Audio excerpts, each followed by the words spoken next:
Hi dears, welcome back. ഇന്ന് ഞാനൊരു egg chilli recipe ആയിട്ടാണ് വന്നിരിക്കുന്നത്. അപ്പോൾ ഇതെങ്ങനെയാണ് തയ്യാറാക്കണമെന്ന് നമുക്ക് നോക്കാം. ഇതിനായിട്ട് ഞാനൊരു 5 മുട്ട പുഴുങ്ങിയെടുത്തിട്ടുണ്ട്. ഓരോ മുട്ടയും 4 ആയിട്ടൊന്ന് കട്ട് ചെയ്തെടുത്തിരിക്കുകയാണ്. ആദ്യം ഇതൊന്ന് ഫ്രൈ ചെയ്തെടുക്കാം. അപ്പോൾ ഫ്രൈ ചെയ്യാനായിട്ട് നമുക്കൊരു ബാറ്റർ ഉണ്ടാക്കാം. ബാറ്റർ ഉണ്ടാക്കാനായിട്ട് ഞാനൊരു ബൗൾ എടുത്തിട്ടുണ്ട്. അതിലേക്ക് 1 കപ്പ് മൈദ ഇട്ട് കൊടുക്കാം. 1/4 കപ്പ് കോൺഫ്ലവർ ആഡ് ചെയ്യാം. 1 ടീസ്പൂൺ കുരുമുളക് പൊടി ആഡ് ചെയ്ത് കൊടുക്കാം. പിന്നെ ആവശ്യത്തിന് ഉപ്പ് ആഡ് ചെയ്യാം. ഞാനിപ്പോൾ 1 ടീസ്പൂൺ ഉപ്പ് ആഡ് ചെയ്ത് കൊടുക്കുന്നുണ്ട്. ഇനി 1/4 ടീസ്പൂൺ മഞ്ഞൾപ്പൊടി ആഡ് ചെയ്ത് കൊടുക്കാം. ഇതൊരു ചെറിയ കളറിനായിട്ടാണ്. ഇനി ഇതെല്ലാം കൂടെ നല്ലതുപോലെ ഒന്ന് മിക്സ് ചെയ്തെടുക്കാം. ഇതിലേക്ക് ഇനി കുറേശ്ശെ വെള്ളം ആഡ് ചെയ്ത് കൊടുത്തിട്ട് നല്ല തിക്കായിട്ടുള്ളൊരു ബാറ്റർ ആക്കി എടുക്കുക. ബാറ്റർ ലൂസായി കഴിഞ്ഞിട്ടുണ്ടെങ്കിൽ നമ്മൾ പുഴുങ്ങിയ മുട്ടയോണ്ട് തന്നെ പെട്ടെന്ന് പൊട്ടിത്തെറിക്കാനുള്ള ചാൻസസ് ഉണ്ട്. അപ്പോൾ ഈ എഗ്ഗ് ഇതിൽ നന്നായിട്ട് കോട്ട് ചെയ്തെടുക്കാനായിട്ട് ശ്രദ്ധിക്കുക. അങ്ങനെ കോട്ട് ചെയ്യണമെന്നുണ്ടെങ്കിൽ ബാറ്റർ നല്ല തിക്കായിരിക്കണം. അപ്പോൾ ഈ ഒരു തിക്നെസ് ഇതായിരിക്കണം ബാറ്ററിൻ്റെ ഒരു കൺസിസ്റ്റൻസി എന്ന് പറയുന്നത്. പിന്നെ ഓരോ മുട്ടയും നമുക്ക് ഈ ഒരു ബാറ്ററിൽ നന്നായി കോട്ട് ചെയ്തെടുത്ത് ഫ്രൈ ചെയ്തെടുക്കാം. ഈ മുട്ട ഒന്ന് ഷാലോ ഫ്രൈ ചെയ്താൽ മതി, കാരണം ഓൾറെഡി നമ്മൾ കുക്ക് ചെയ്തെടുത്തിട്ടുള്ളത് മുട്ട ആയതുകൊണ്ട്. ഇതൊന്ന് ജസ്റ്റ് ഒരു കളർ ചേഞ്ച് വന്നാൽ നമുക്ക് മറിച്ചിട്ട് കൊടുക്കാം. ഇനി 2 സൈഡും ഒന്ന് ഫ്രൈ ചെയ്തെടുത്താൽ മതി. ഇപ്പോൾ നമ്മുടെ മുട്ട എല്ലാം ഫ്രൈ ചെയ്തെടുത്തിട്ടുണ്ട്. ഞങ്ങൾക്കിനി ഇതിൻ്റെ ബാറ്റർ ബാലൻസ് വരികയെന്നുണ്ടെങ്കിൽ അത് നമുക്ക് ഗ്രേവിയിൽ യൂസ് ചെയ്യാം, കളയേണ്ട ആവശ്യമില്ല. മുട്ട ഫ്രൈ ചെയ്തെടുത്ത് അതേ ഓയിൽ തന്നെ നമുക്ക് ഗ്രേവി ഉണ്ടാക്കാം. വെളിച്ചെണ്ണ അല്ല, സൺഫ്ലവർ ഓയിലാണ് ഞാൻ ഫ്രൈ ചെയ്തിട്ടുള്ളത്. അപ്പോൾ സൺഫ്ലവർ ഓയിലോ അല്ലെങ്കിൽ വേറെ ഏതെങ്കിലും വെജിറ്റബിൾ ഓയിലോ നമുക്ക് യൂസ് ചെയ്യാം.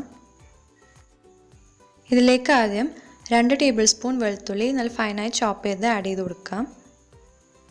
ഈ വെളുത്തുള്ളി നന്നായിട്ടൊന്ന് മൂത്ത് വരുമ്പോൾ ഇതിലേക്ക് 1.5 ടേബിൾ സ്പൂൺ ഇഞ്ചി ചോപ്പ് ചെയ്തത് ആഡ് ചെയ്ത് കൊടുക്കുക. ഇനി നല്ല എരിവുള്ള പച്ചമുളകായതുകൊണ്ട് ഞാൻ ഒരെണ്ണമാണ് ആഡ് ചെയ്യുന്നത്. അപ്പോൾ നിങ്ങളുടെ കയ്യിലുള്ള പച്ചമുളകിൻ്റെ എരിവിനനുസരിച്ചിട്ട് ആഡ് ചെയ്ത് കൊടുക്കാം. ഇനി ഇതിൻ്റെ എല്ലാത്തിൻ്റെയും ഒരു പച്ചമണം മാറി വരുന്നത് വരെ ഒന്ന് വഴറ്റി കൊടുക്കുക. ഇതിലേക്ക് ഇനി 2 മീഡിയം സൈസുള്ള സവാള അരിഞ്ഞത് ചേർക്കാം. ഇതൊന്ന് പെട്ടെന്ന് വഴന്ന് കിട്ടാനായിട്ട് നമുക്ക് കുറച്ച് ഉപ്പ് ആഡ് ചെയ്ത് കൊടുക്കാം. സവാള ഒന്നൊന്ന് വഴന്ന് വരുമ്പോൾ നമുക്കിതിലോട്ട് പൊടികൾ ചേർത്ത് കൊടുക്കാം. 1 ടേബിൾ സ്പൂൺ കാശ്മീരി ചില്ലി പൗഡറും 1 ടീസ്പൂൺ സാദാ മുളക് പൊടിയും ചേർത്ത് അതിൻ്റെ പച്ചമണം മാറുന്ന വരെ ഒന്ന് വഴറ്റിയെടുക്കാം. ഇതിലേക്ക് ഇനി ഒരു ചിക്കൻ ക്യൂബ് ആഡ് ചെയ്യുന്നുണ്ട്. ഇത് ഓപ്ഷണലാണ്. ആഡ് ചെയ്ത് കഴിഞ്ഞിട്ടുണ്ടെങ്കിൽ കറിക്ക് നല്ലൊരു ഫ്ലേവർ ആയിരിക്കും. അപ്പോൾ നിങ്ങളുടെ കയ്യിലുണ്ടെന്നുണ്ടെങ്കിൽ ആഡ് ചെയ്ത് കൊടുക്കാം. ഇനി 1 ടീസ്പൂൺ കുരുമുളക് പൊടി ആഡ് ചെയ്ത് കൊടുക്കാം. പച്ചമുളകും കുരുമുളക് പൊടിയൊക്കെ നിങ്ങളുടെ എരിവിനനുസരിച്ചിട്ട് ആഡ് ചെയ്ത് കൊടുക്കാം. ഒരു ചെറിയ ക്യാപ്സിക്കം അരിഞ്ഞതിലിട്ട് ആഡ് ചെയ്യാം. ഇനി നമുക്ക് ആഡ് ചെയ്യാനുള്ളത് സോസാണ്. 1/4 കപ്പ് ടൊമാറ്റോ സോസും 1 ടീസ്പൂൺ സോയ സോസും ഇതിലോട്ട് ആഡ് ചെയ്ത് കൊടുക്കുന്നുണ്ട്. ഇതിലേക്ക് 1/2 ടീസ്പൂൺ വിനെഗർ കൂടെ ആഡ് ചെയ്ത് കൊടുക്കാം.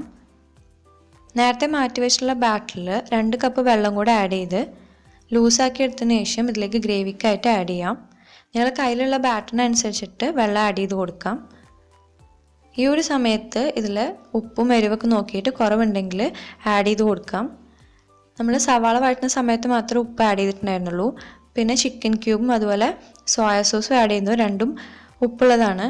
അപ്പോൾ നോക്കിയിട്ട് ആഡ് ചെയ്ത് കൊടുക്കാം. പിന്നെ ഇതിൽ കോൺഫ്ലോർ ചേർത്തുകൊണ്ട് പെട്ടെന്ന് തന്നെ ഗ്രേവി തിക്കാവും. അപ്പോൾ കൂടുതൽ തിക്നെസ് തോന്നുകയാണെന്നുണ്ടെങ്കിൽ കുറച്ചുകൂടെ വെള്ളം ആഡ് ചെയ്ത് കൊടുക്കുക. അങ്ങനെ വെള്ളം ആഡ് ചെയ്യുന്നുണ്ടെന്നുണ്ടെങ്കിൽ 1-2 tablespoon tomato sauce add ചെയ്ത് കൊടുക്കുക. ആ ഒരു ടേസ്റ്റ് ബാലൻസ് ചെയ്യാൻ വേണ്ടിയിട്ടാണ്. ഇപ്പോൾ ഗ്രേവി ഒന്ന് തിക്കായി വന്നിട്ടുണ്ട്. ഇതിലേക്ക് ഫ്രൈ ചെയ്ത് വെച്ചിട്ടുള്ള മുട്ട ആഡ് ചെയ്ത് കൊടുക്കാം.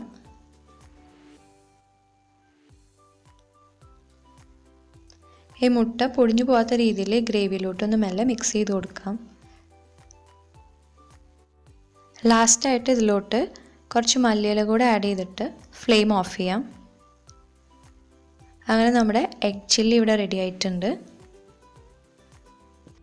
ഇത് നിങ്ങൾക്ക് ചപ്പാത്തിയുടെയും പൂരിയുടെയും പൊറോട്ടയുടെയും അപ്പത്തിൻ്റെ ഒപ്പം കഴിക്കാനായിട്ട് നല്ലൊരു കോമ്പിനേഷനാണ്. ഈ ഒരു രീതിയിലൊന്ന് ട്രൈ ചെയ്ത് നോക്കിയിട്ട് നിങ്ങളുടെ ഫീഡ്ബാക്ക് ഞങ്ങളെ അറിയിക്കുക. ഈ ഒരു റെസിപ്പി നിങ്ങൾക്ക് ഇഷ്ടമെങ്കിൽ ലൈക്ക് ചെയ്യുക, ഷെയർ ചെയ്യുക.